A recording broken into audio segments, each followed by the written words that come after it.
There will be plenty of movies to choose from in D.C. next week, choices that extend way beyond the average multiplex. Washington is the third largest producer of independent film in the United States.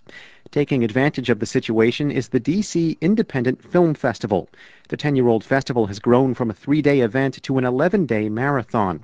The screenings begin on March 6th, and by the time it all wraps up, the festival will have shown over 100 films, many of them world premieres.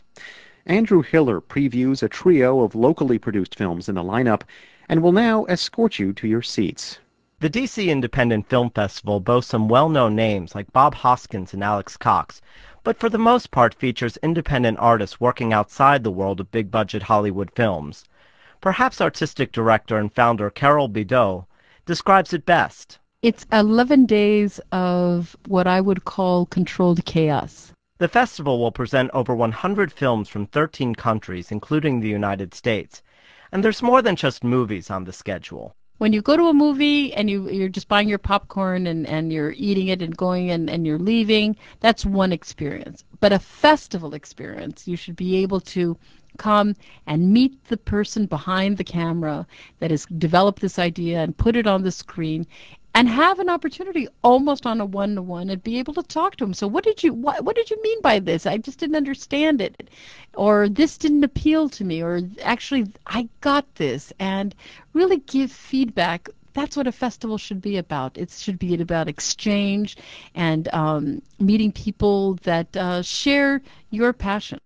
While festival founder Bideau says that D.C. is a town renowned for its independent documentaries, you can also find fiction at the D.C. Independent Film Festival. Alex Pacheco is no stranger to the D.C. IFF. His short film, Unfortunate Men, screened in 2002. This year, he unveils his first full-length feature, Praxis. Praxis is actually pretty simple. The tagline is, if you could be anywhere, where would you be?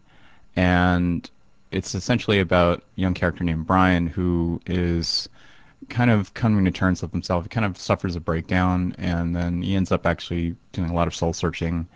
And he is really looking for his own identity and his own place in the universe, and himself, and coming to terms with who he is. These days, many independent directors choose to shoot on video due to advantages in both price and editing. But Pacheco prefers to film on film. It was more expensive. And so when you shoot on film, you're like, okay, I got to be sure that I plan out this shot and make sure that I get exactly what I want. Because it relies so much on the visuals and cinematography, we wanted to be sure that we were going to get exactly what we wanted. And knowing how film is going to react, that's why we chose to shoot film. There's just nothing like it. Founder Carol Bideau says with animation, documentaries, and dramas on tap, the D.C. Independent Film Festival can satisfy everyone's appetite. I hope that we're appealing to everybody. I hope we're appealing to those people that have those, and DC has them, those sort of superior brains that you just can't understand what the heck they're doing. And we have a film in the festival called Einstein's Riddle, and I'd love them all to come in and solve that problem for me. But we also have very simple films, like for the rest of us, that just want to go and enjoy it. And just like our granddads or our granduncles that says, I know what I like, and I know that I like this. So for the people with a very high IQ to a very low IQ, we've got it for you. The D.C. Independent Film Festival starts March 6th.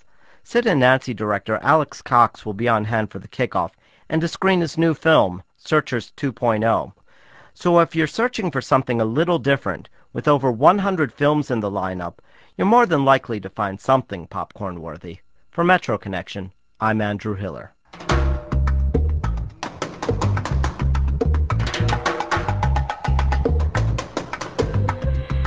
For more information about the DC Independent Film Festival, you can check our website, metroconnection.org.